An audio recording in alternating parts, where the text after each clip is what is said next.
When working with an I-cord edge, at the start of each row, your yarn's coming from a few stitches in.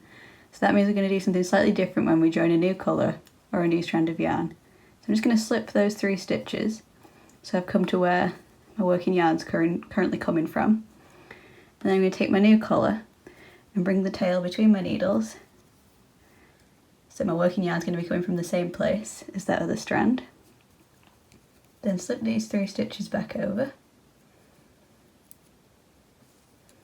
So now when we start knitting, our new yarn is coming from the same place as our old yarn, and we'll keep that neat I-cord edge.